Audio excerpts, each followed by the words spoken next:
This is Autoline After Hours with John McElroy and Gary Vasilash, episode 560 for June 10th of 2021.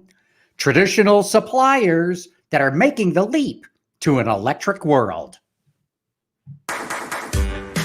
Watch Autoline After Hours live at Autoline.tv every Thursday at 3 p.m. Eastern Time. That's 12 p.m. Pacific.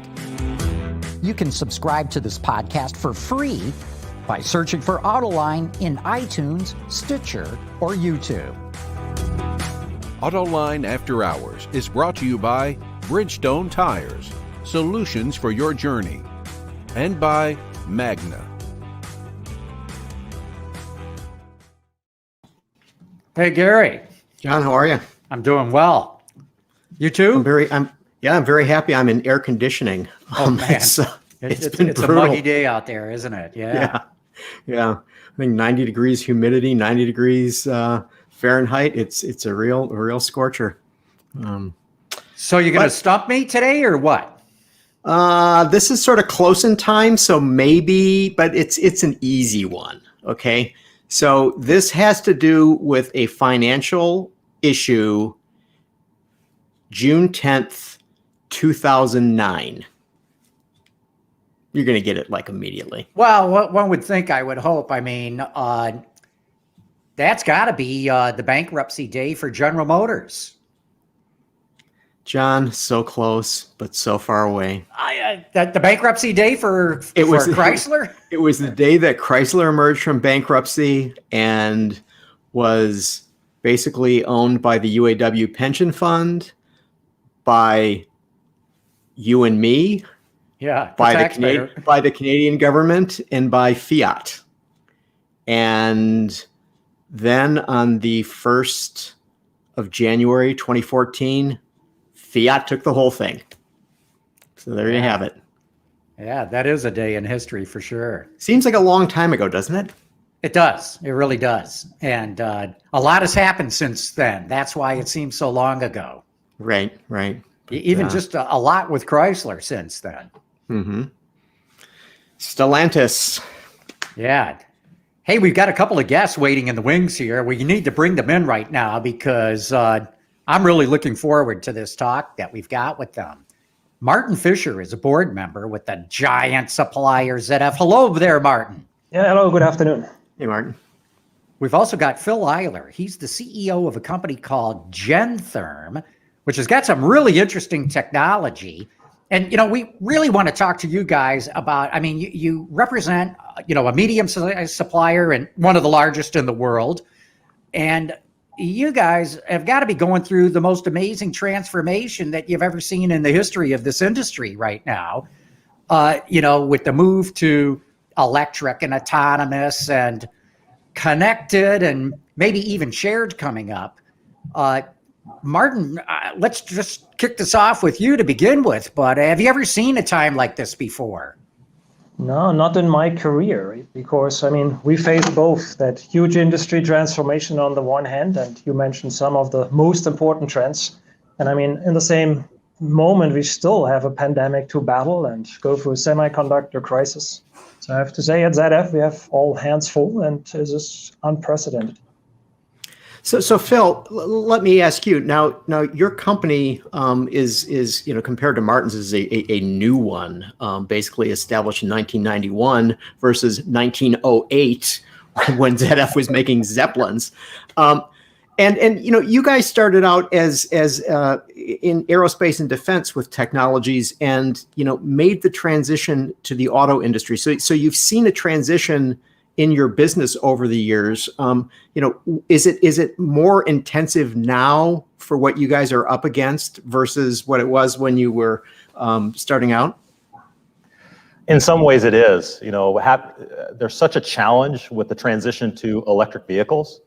And our business is all about thermal solutions in vehicles. We don't do HVAC, but we do everything. We're well known for heated and cooled seats, et cetera. And our solutions are becoming very, very critical to the potential of expanding range with EVs.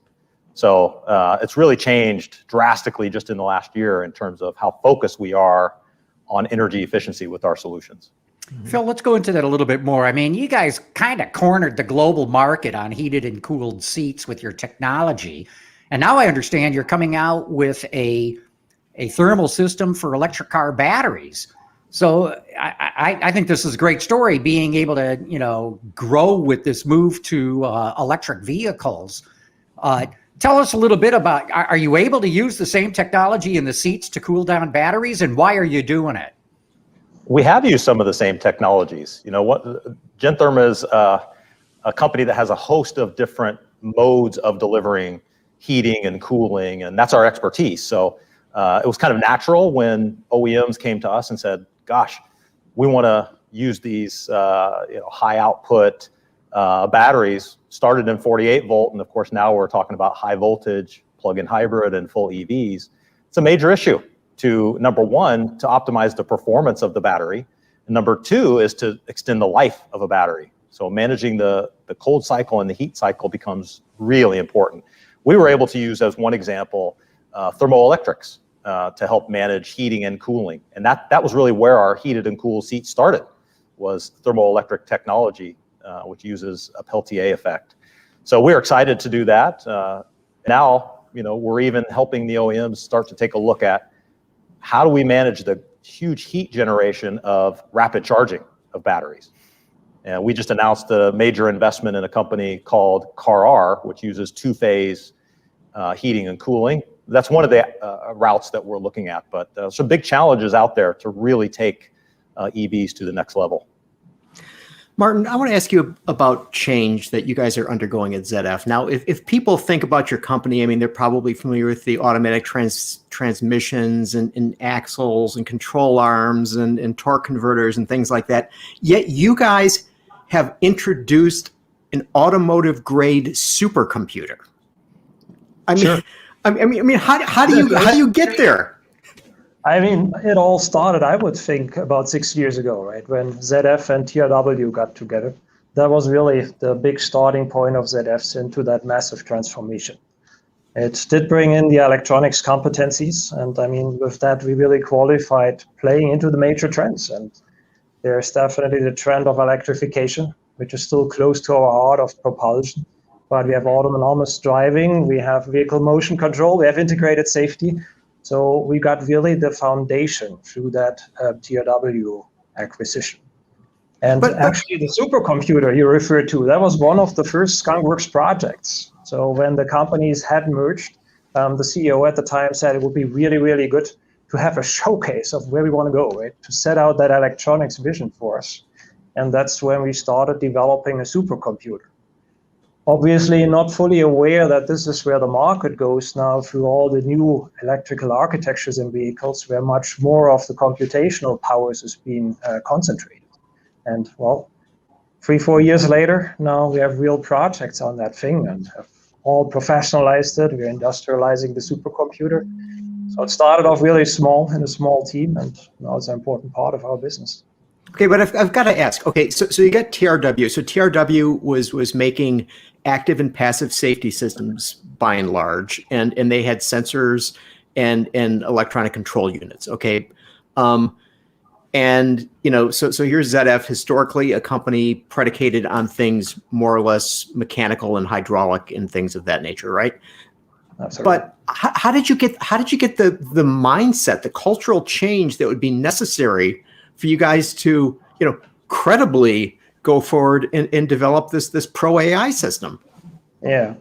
I mean, first of all, it was important to integrate TRW in a good way.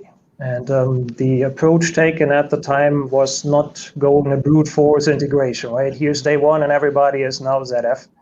That would have thrown us back, obviously, because we wanted to take the best of both worlds.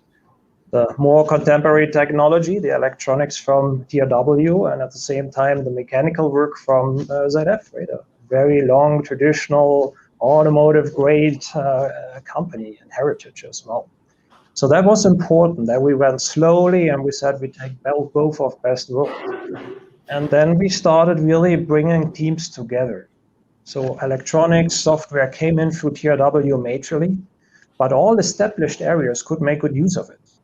So supercomputer is one part, and I mentioned the Skunk Works project. but also the chassis area needed more and more electronics, right?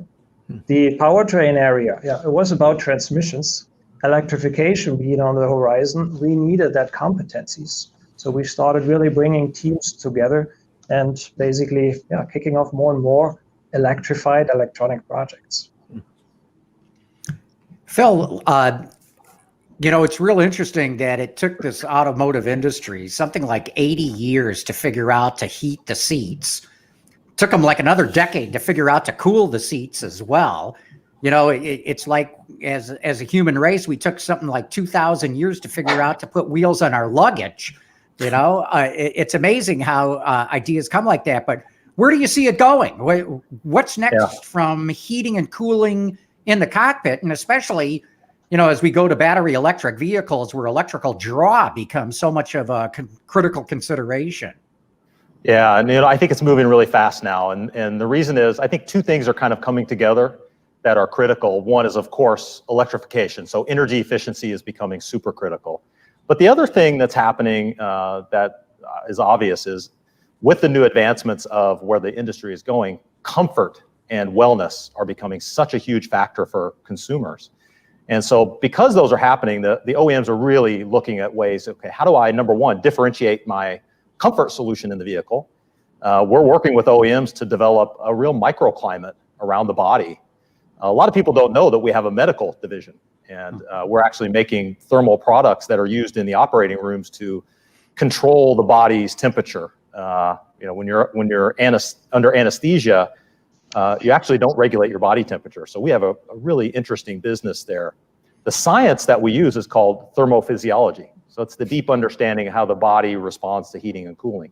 We're taking that technology and that science and building it into the design of our product in the car, really with the idea of creating an individual, personalized climate zone around each person in the car.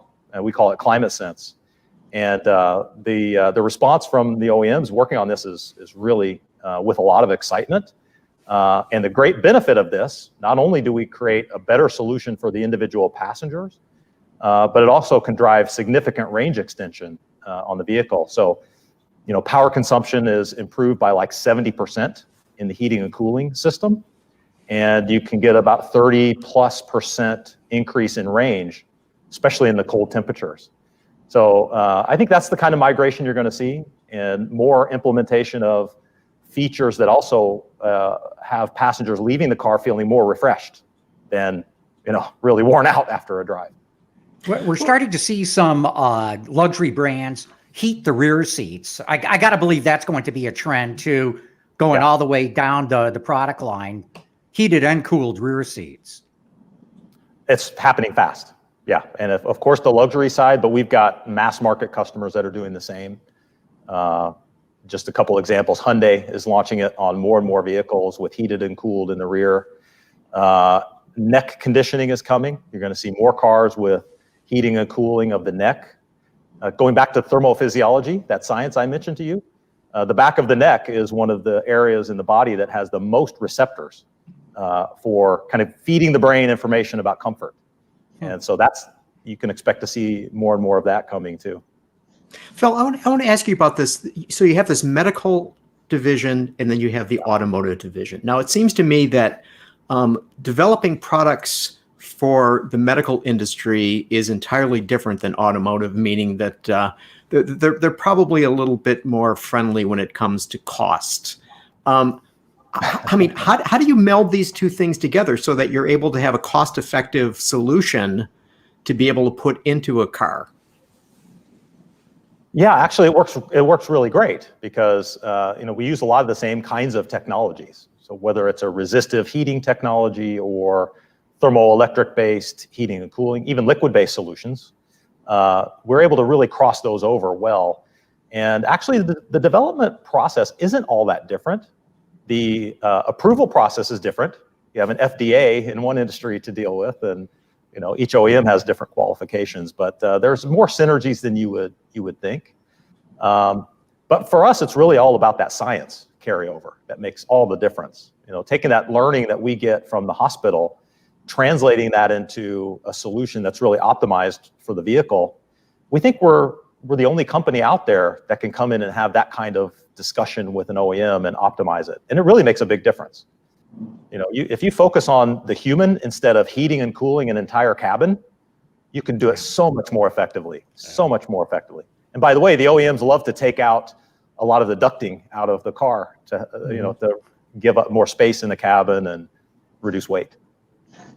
Martin, as the industry continues to transition to electric vehicles, predictions as to how fast and how soon are all over the map.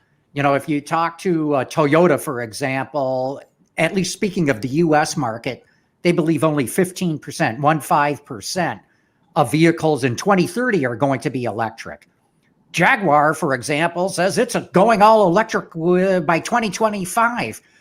As you look out on it, and as Gary mentioned, you guys have got, ZF has got a tremendous amount of presence in the traditional ICE world. But as you figure out your planning, long-term planning here, what are your assumptions as to what the EV adoption rate's going to be? Yeah, well, that's obviously a very frequent question, and it's very important for us strategically. And we are all in electric. So we announced last year that we are no longer going to develop products that are purely dedicated to internal combustion engine, and we have been executing on that strategy.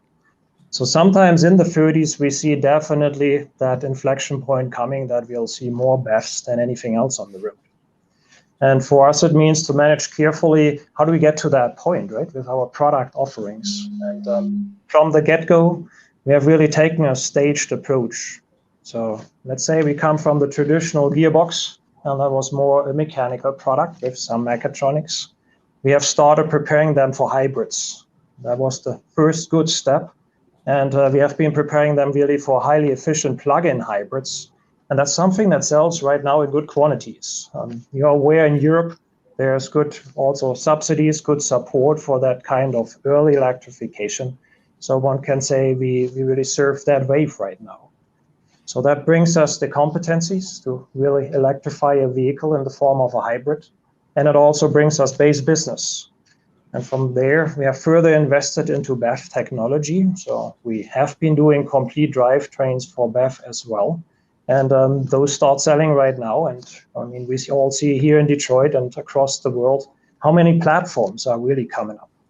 So this year, next year, there is really a ton of sourcings. It's a 2-digit billion number that we see in new business being awarded for BEVs, for highly electrified vehicles. So it is coming. We have no doubt in our mind, and that's why we drive so hard for it. Martin, is it advantageous for you to be a well-known traditional automotive supplier when it comes to things like BEVs or some of the autonomous work that you guys are doing? Or in some ways, is this a negative in that maybe companies say, oh, I want some young hip startup out of Silicon Valley rather than this old industrial company? Yeah. No, first of all, there's nothing bad about being a traditional auto supplier, right? I mean, we are really authentic and credible when it says we do things automotive grade. And that helps on the electrification side and as much also on the autonomous side. So can we do it all ourselves, right? Do we have the right pedigree, all the competencies, all the startup push to make it happen? We work on it, but we also have a strong partnering approach. So when it comes to autonomous, we always find also good partners who help us to developing that speed and bring up really the technology of the time. So I think it's a nice blend that we have been developing. On the one hand, stick to the roots, deliver automotive grade quality, and on the other hand, get more nimble and find the right partnerships, right, to catapult us into the future as well. Phil, there's a lot of EV startups. I mean, we've never seen startups like this since maybe the very earliest days of the automotive industry. Are they coming to you? Are you dealing with them? And do you worry about, I mean, you know, in the news right now is Lordstown Motors may not survive. It hasn't even built a truck yet, and it may not get there. If you're doing business with these startups, do you demand cash up front before you do anything with them? Well, there are a lot of different approaches. We are working with some of the startups. but I can tell you with our technology, we're very busy with the larger OEMs too. Anybody that works with these, with the big OEMs, the GMs and BMWs and VW Group, that EV activity is massive on those groups. So they're keeping us very busy, but we are a little bit more careful in terms of the business models and how we commit our time and resources. Of course, there's the financial side. For us, we're a little smaller company, a little over $1 billion in revenue. So obviously, small compared to ZF, and so we have to be more selective with resources also. But our approach, we're also our climate sense system that I mentioned earlier, which is the microclimate for each individual passenger, is an algorithm and software-based solution too. So we have quite a growing electronics and software group. We're trying to build a platform that we can kind of take to the different OEMs, and it doesn't take a huge amount of customization. That helps us to more quickly adapt to maybe a startup mentality. So I have a question I want to ask both of you guys. Okay, so as we move forward to an electric autonomous future, and the future may not be far away. I mean, we're not sure how long off this will be. Some people are suggesting that the private ownership of cars will decrease and the amount of vehicles that are used as service will increase. Okay, so I've got to believe that something like that would have a big effect on both of your businesses, both of the ways that you expect to get contracts, get orders, and also in terms of developing technologies that would be suitable for this. So I mean, how do you see this playing out? So each of you get a shot at that one. Sure. I mean, as everything, right? We move in waves through the markets and through the trends. And before going in COVID, it was pretty obvious to everyone that's going to be shared mobility, one of the big trends. And COVID had just made the world take another route, right? And individual transportation comes back up quite a bit. And then also when we look through the world, I mean, different trends in different areas. The Chinese consumers, they really detect their vehicles right now as the living room, right? You see all the new tech coming in terms of infotainment and designing those vehicles. So that would say, is it the same living room if I go shared mobility? Not sure yet. So at ZF, we are relatively relaxed about that trend. So in our longer term scenarios, we do not have the doom and gloom saying, oh, there will be so much fewer cars. Yeah, from our side, I think we're certainly interested in making sure that our solutions are adding a lot of value in that shared mobility ecosystem. Having a personalized climate solution for each passenger in a car actually projects really well to shared mobility. There's always a great example. It was at a conference, and one OEM was talking about one of their fleet management systems or solutions they had, where they were moving passengers in groups of 5 to 10 in these vans, and they did surveys for their customers, and the biggest complaint they got was about the climate solution in the car. And it was a little bit psychological, because people would get in a seat and feel cold, but 4 or 5 other people would be in the vehicle and they would be afraid to say, I'm cold.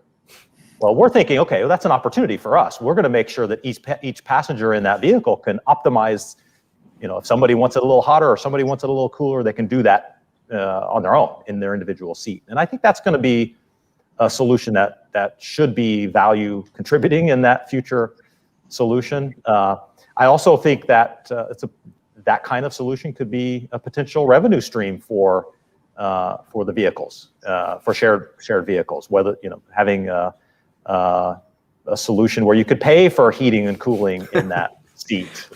Put in a quarter and get a heated seat. Exactly. Phil, how do you do these microclimates for every passenger? That's going to be built into the seat, and you were talking about the neck. I know Mercedes and their convertibles for a number of years have had vents right at the base of the headrest that would blow right on your neck. It's definitely part of it is the seat. So adding more thermal delivery effectors around. So that could be more heating devices, cooling devices. But also we're working with OEMs to surround the body. So we're using the door panel, the headliner, the footwell, all these areas to put more micro delivery solutions of heating and cooling. And it's not just air; it can be radiation of heat or resistive, a lot of different solutions. And then really the heart of it is a controller that controls this, each of these pods, if you will, independently to optimize the temperature that person wants in that area. And you think compare that to an HVAC system, where really the goal of an HVAC system is to bring the entire cabin to a common temperature for the most part. And that takes huge amount of energy. If you can just do each passenger, the average passenger count in most vehicles, if you average it all out, is like 1.25 or something like that. So think about all the excess energy it takes to heat and cool an entire cabin. It's dramatic. And if you look at the tests we've done, we actually did a project with General Motors where we installed our system with them on the Chevy Bolt.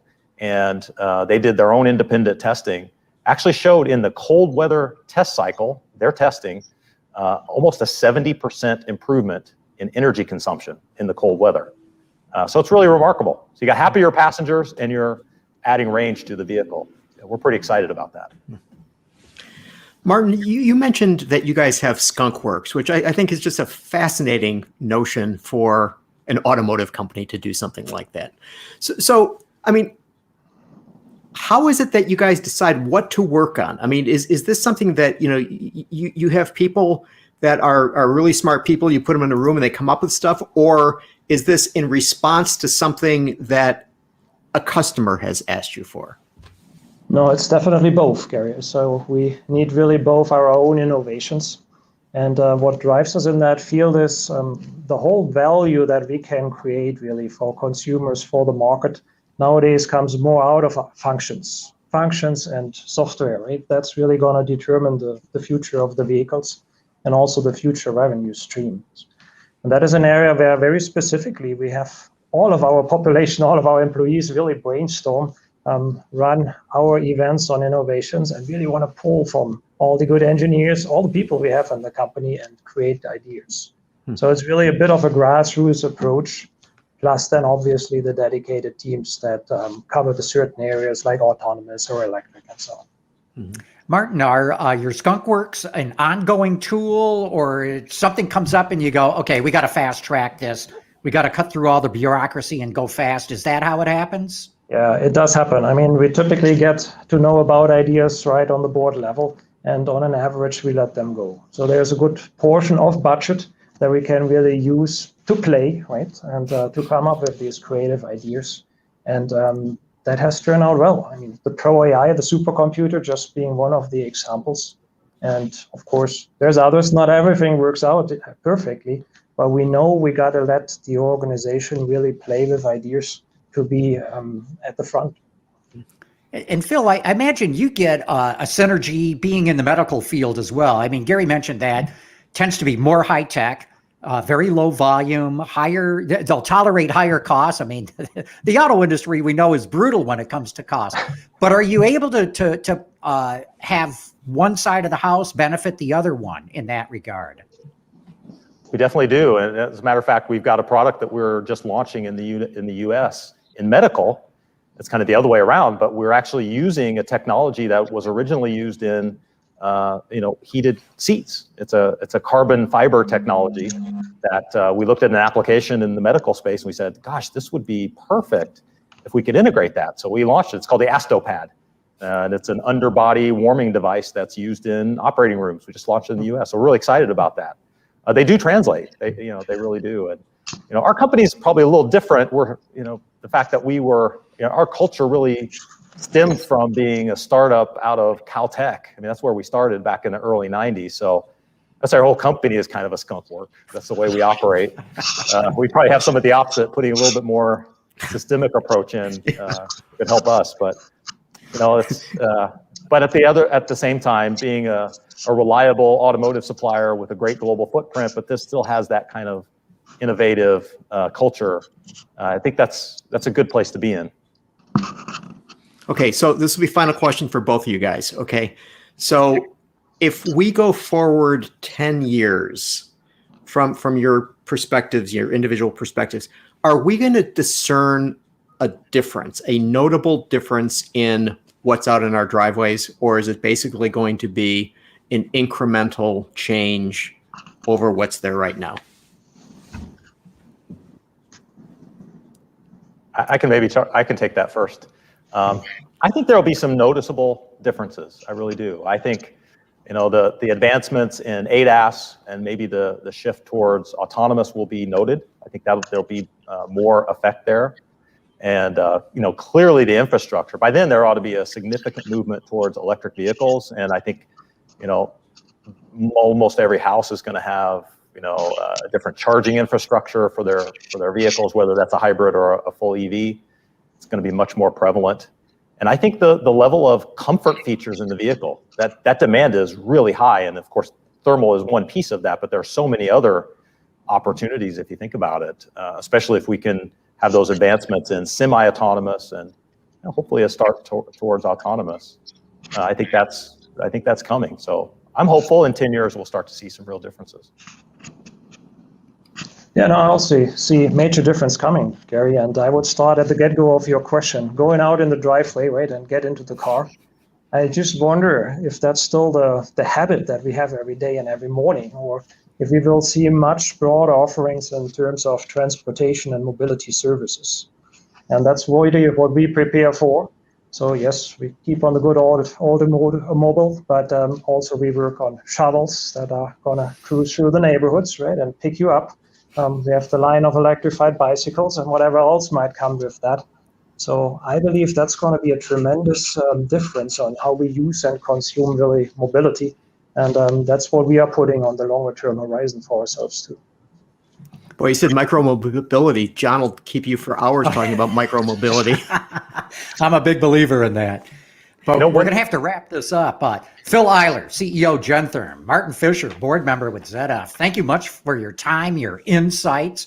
Great discussion, and we'll definitely have you guys back again in the future. Yeah, thank you. Thanks, John and Gary. Enjoyed it. Well, good. We're going to take a quick commercial break, and Gary and I will be back to talk about all kinds of other things going on in the automotive industry.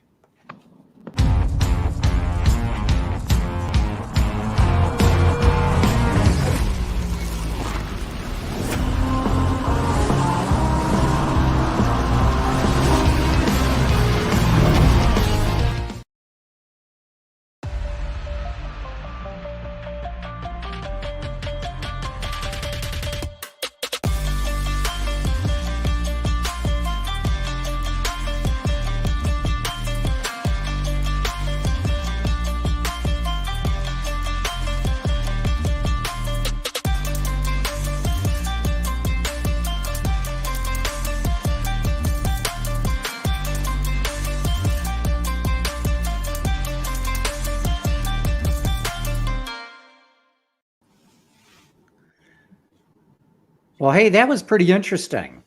Yes, absolutely. And I do believe in a decade where there's going to be significant differences in certainly the way the cars look inside and out. Mm-hmm. Yeah, and I mean, and I like that point that that Martin got to at the end, and I wish we would have investigated this a little earlier about that they're making e-bikes and things like that, and shuttle units that will go through neighborhoods. I mean, it's just like the expectation that we have, as I said, go out in the driveway, get in the car and drive somewhere versus, for some people that is not the norm. And perhaps there'll be more and more people who will say, hey, there are alternatives that just don't require me to use a crossover or an SUV. Yeah, no, totally agree. And, we'll see going forward, but sure looks like a lot of people are going to be working from home, i.e. they're not going to have their daily commute anymore. Maybe it's only once or twice a week, not 5 days a week. Right. It's going to change what they need in a vehicle. Right. And that has all kinds of ramifications in terms of, okay, does the 2-car family go to a 1-car family? Does the 3-car family go to something else? I mean, a bunch of bicycles. I mean, it could be all kinds of different things, but that's right. Yeah, certainly a changing world. One of the things I wanted to ask you about is you mentioned Lordstown, and I was reading from their filing, and it said, and I quote, "The company's ability to continue as a going concern is dependent on its ability to complete the development of its electric vehicles, obtain regulatory approval, begin commercial scale production, and launch the sale of such vehicles." I mean, isn't that a tremendous, I mean, not a hill climb. I mean, it's a mountain. Yeah, it's a mountain. And, I personally believe they're not going to be able to climb this mountain. They already had to warn investors yesterday that they might not make it to the end of the year. And, this gets me on my soapbox about SPACs, the special purpose acquisition corporations, also called blank check companies or reverse merger companies.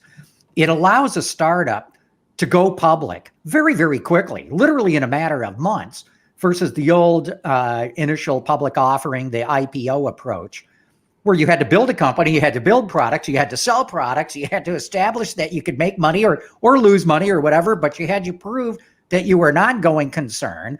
And then the SEC, once you filed all kinds of paperwork and legal work, would say, okay, now you can get listed on a stock exchange. And with the SPAC route, I think it's good. There are some companies that are going to flourish and do just terrific with SPACs. But in the case of a Lordstown, I'm afraid you're going to have lots of investors who just got burned. They got sucked up into the EV hype. The SPAC allowed Lordstown to go public, and that money is just going to go down the drain. Now, it seems to me that there's, and this is, I don't know this, but I'm sure you'll have an opinion on this, that so part of Lordstown Motors is that General Motors turned over the Lordstown plant to this operation. So they have this giant factory. Is that part of the problem for them, or is that part of the solution? Look, in my opinion, it's part of the problem.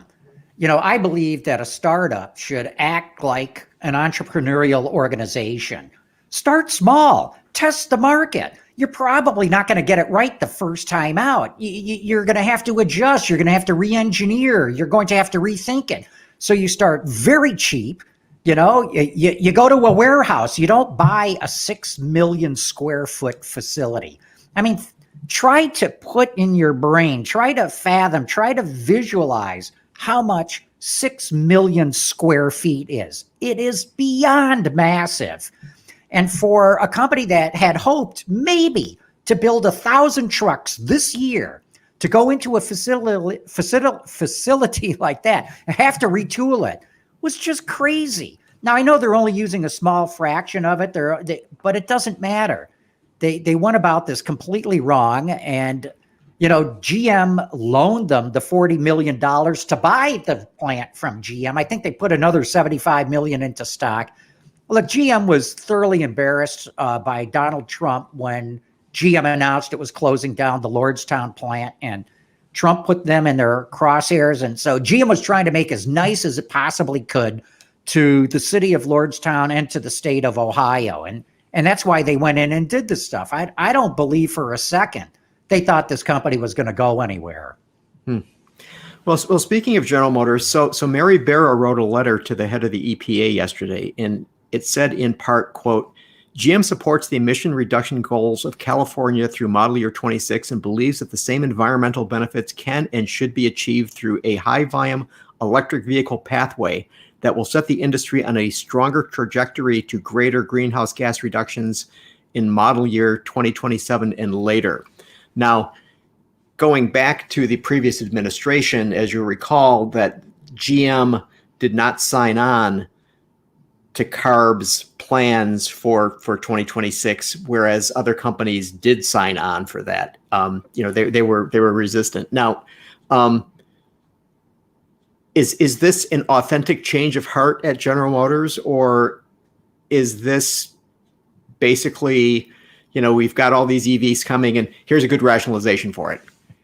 I think it's a little bit of both. So a little bit of background. I go back to my comments where Trump put GM in its crosshairs. And I mean, he went after Mary Barra by name on his social media accounts and the like. He was excoriating her.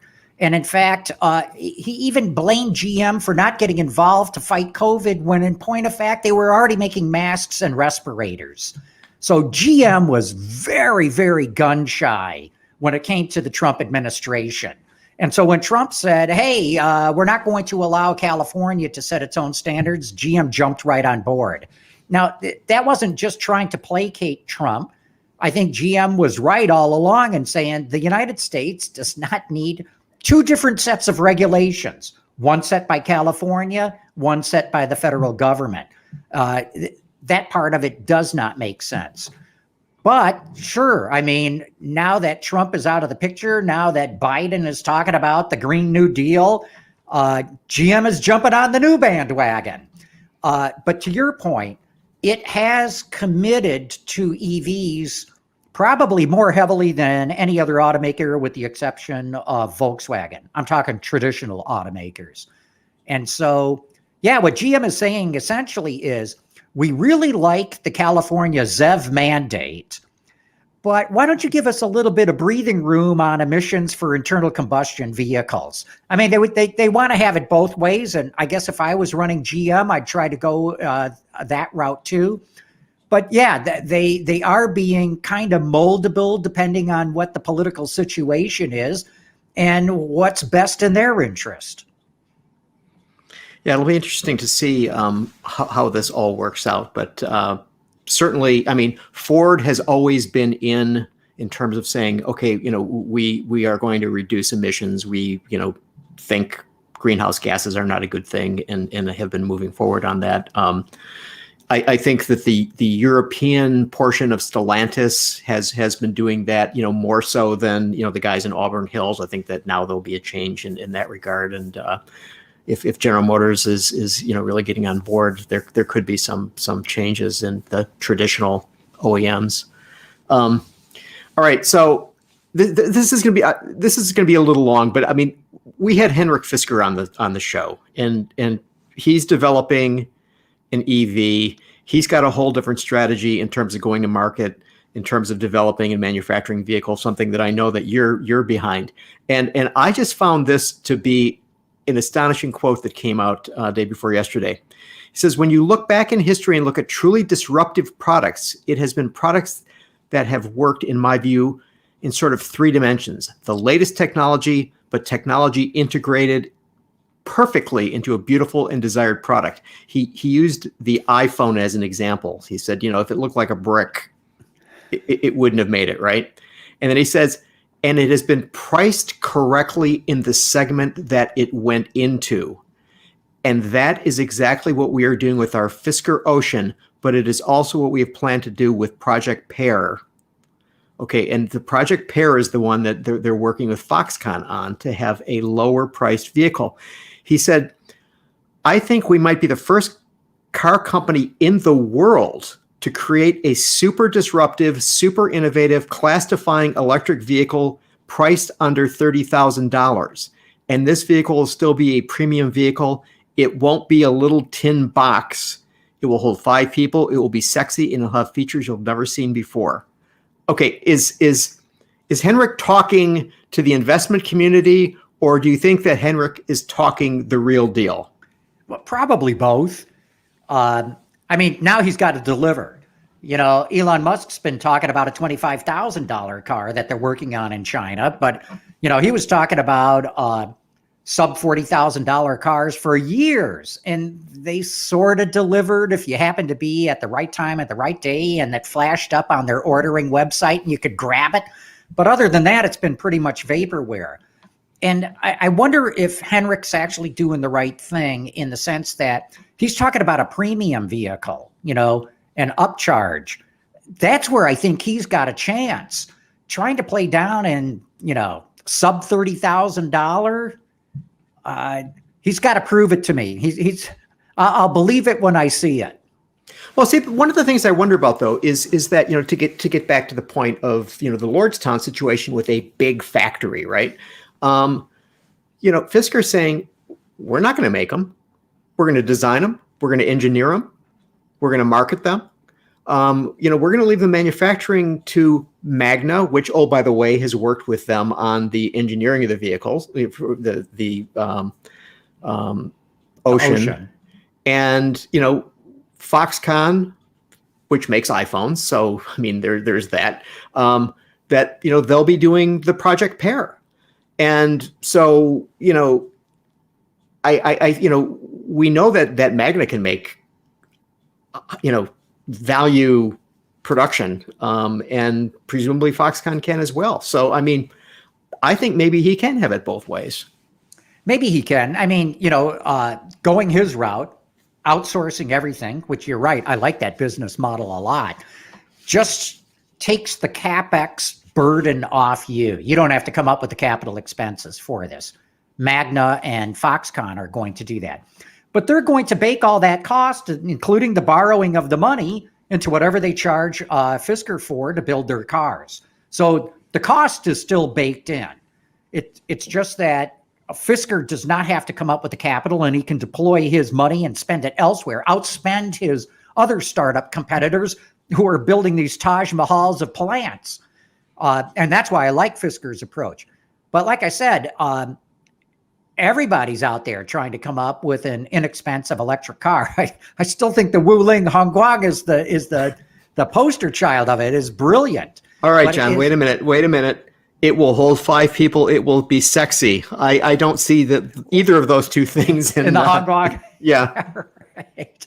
Well, like I said, I'm not convinced that Fischer has some sort of technological breakthrough or some sort of business model breakthrough that's going to let him build an electric car far cheaper than anybody else and make more money on it. I just don't see that.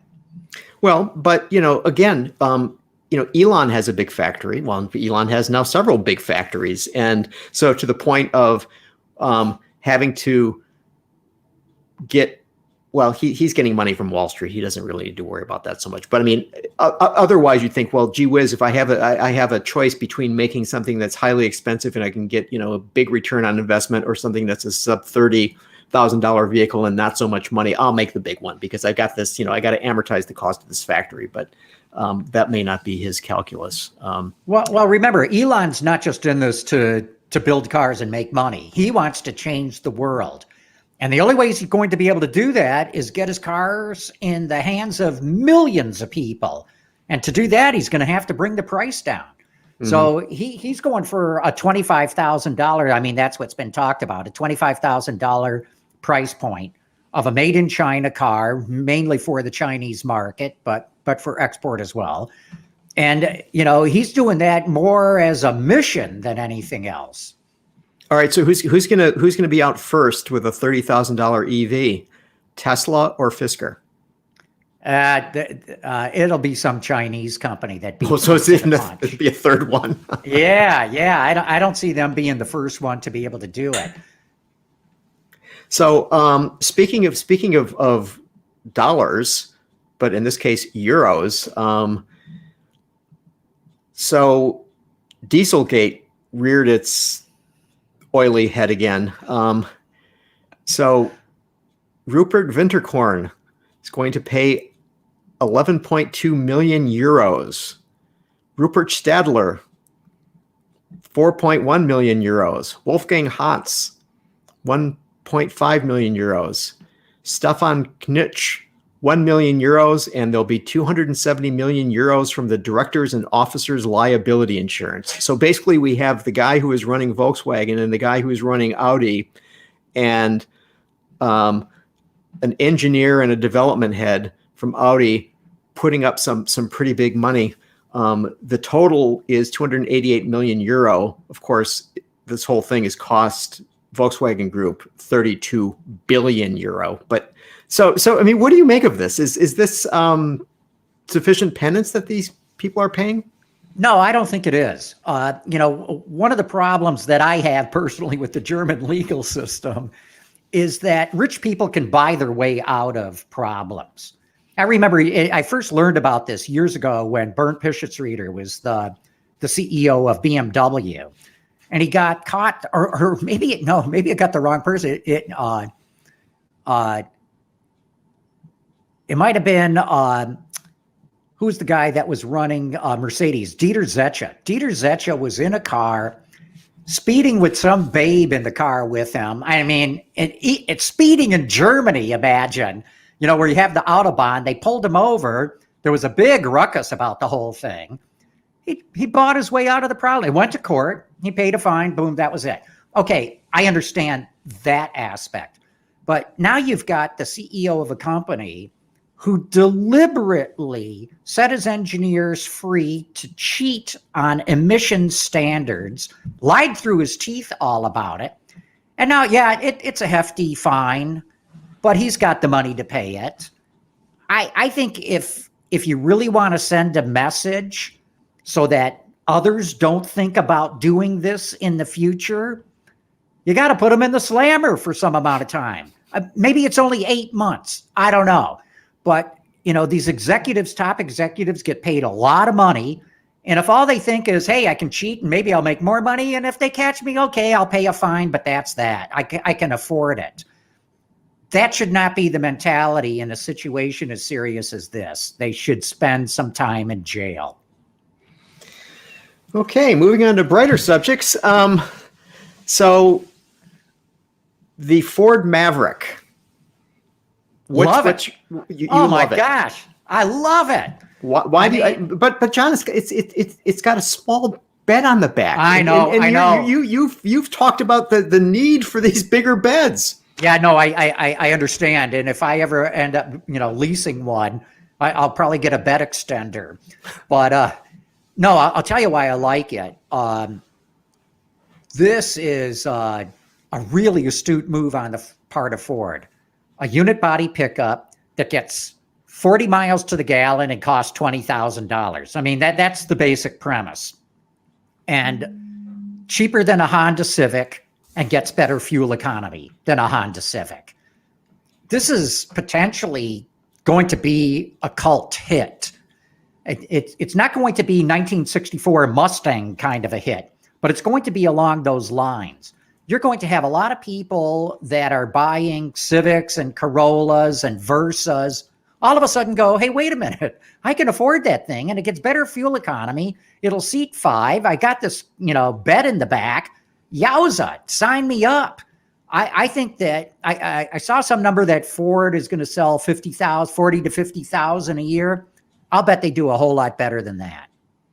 So the thing that I wonder about is that, okay, so the 40 mile per gallon version is a hybrid. Okay, so the standard that, the person goes into the dealership and, I want to buy the base model is going to get a hybrid. It surprises me.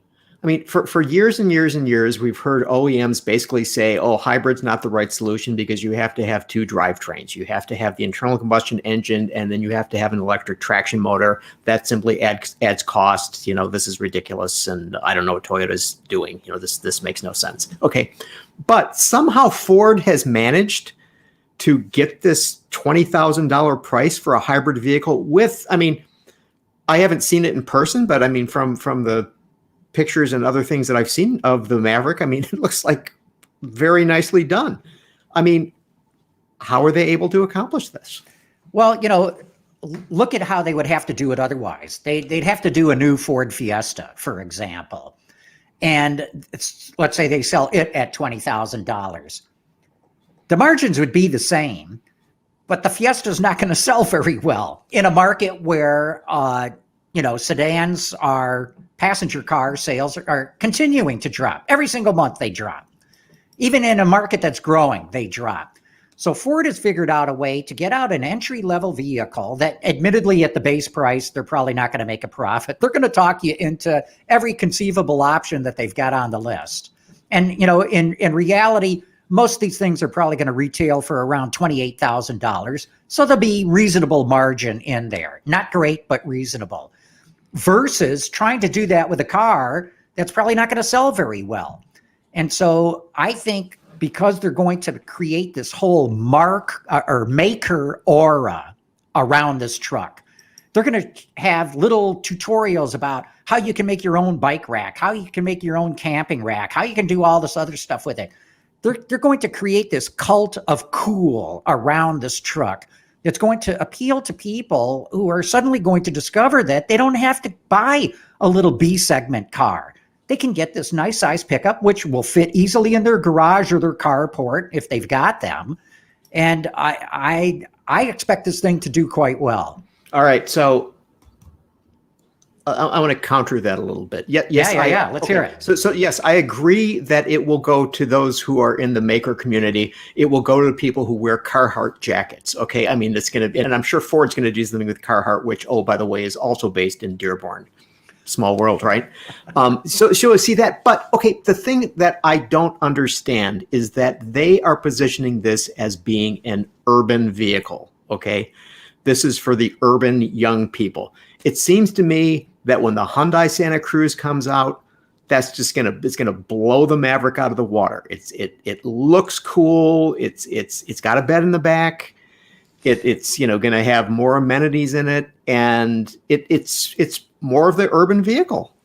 Yeah, look, I think there's a space for the Santa Cruz as well. I don't think it's going to blow the Maverick out of the water per se. I think this is a new segment. It's not a new segment. It's a revival of an old segment, maybe is a better way to put it. But I think the time is right for these kinds of vehicles. And look, Hyundai's new to the pickup game. It's going to be, a steep learning curve for them. Ford does pickups in their sleep. I mean, this is just another addition to the line. And that's why I think it'll do just fine. Right. You see, but my thing is the fact that a person who's going to buy the Maverick probably doesn't worry all that much about built Ford tough. If they worry about that, they're buying a Ranger, or they're going to buy an F-150, or they're going to buy an F-250, right? I think that this segment is going to be more lifestyle driven, right? And so they're not going to have boulders in the back of these things. No, they're going to exactly right. They're going to have bikes. They're going to have surfboards. They're going to have maybe once a year they're going to have some bags of mulch back there. But I mean, it's not going to be a thing where you're going to need to worry about the ability to handle cargo.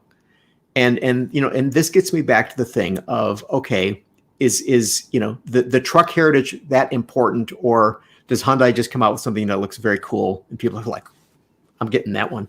Yeah, well, the key now is going to be to see where Hyundai prices it and the kind of fuel economy. I mean, is it going to be a hybrid base as well? And I wouldn't be surprised if Ford's pricing has sent Hyundai scrambling back to refigure what it's going to do. But that'll be key. If Hyundai comes out with very aggressive pricing and it's got, really good fuel economy, they're going to be a serious competitor in that segment. And if either one of those trucks does well, everyone else is going to pile in. So are we going to see the return of the Subaru Brat? That's interesting because, Subaru is pretty much capacity constrained right now. And so if they want to bring in a model like the Brat, they're going to have to take down production of something to make room for it, or they're finally going to have to bite the bullet and build another plant. So I think Hyundai or Subaru could be somewhat constrained right now to how they might be able to play in this segment. Will we see something from General Motors and Stellantis? Very possibly. I mean, they got to be looking at it, but I think they're going to wait and see. And, do all their engineering studies, maybe even start some engineering work, start planning where they would put the vehicle and all that kind of thing. But probably keep an eye and see how Ford and Hyundai do for the first couple of years. And if things look good, they're definitely going to jump in. They're not going to leave that segment to those two. What surprises me a little bit is that I thought for the consumer, for the regular consumer, not the contractor, that the Transit Connect would have resonated better than it has. I don't even think it's resonated at all with that market. And I mean, it just seems to me that, you get one of those things, low price, kitted out, and you're good to go. And you got a lot of cargo room too. Yeah. That's a great question, Gary. Why the Transit Connect maybe didn't do better. We ought to get somebody in that really knows that stuff, that studied it. Mm-hmm. All right, we're at the top of the hour. I've run out of subjects, so we should call this a wrap. Yeah, and It's been great seeing you. It was good conversation with Phil Eyler and Martin Fischer. And Yeah, that's great. And then next week we'll be talking Alfa Romeo, right? Larry Dominique, and who has been on the show in the past in at least 2 positions or 1 position. We had him when he was at Peugeot, right? Right. And I believe when he was with TrueCar or with Nissan. Might have been all 3, actually. All right, but now with Alfa Romeo, and we need to learn more about what's going on at Alfa Romeo, and Absolutely, we'll yeah. learn that next week. Yeah, Larry's a great guy. I'm looking forward to talking to him again. Okay, Gary, good All right, seeing you. John. Take care. Autoline After Hours is brought to you by Bridgestone Tires, solutions for your journey, and by Magna. Visit our website, Autoline.tv, where you can watch us live Thursday afternoons. Get your daily fix with Autoline Daily and in-depth analysis and interviews with Autoline This Week. There's all that and much more at Autoline.tv.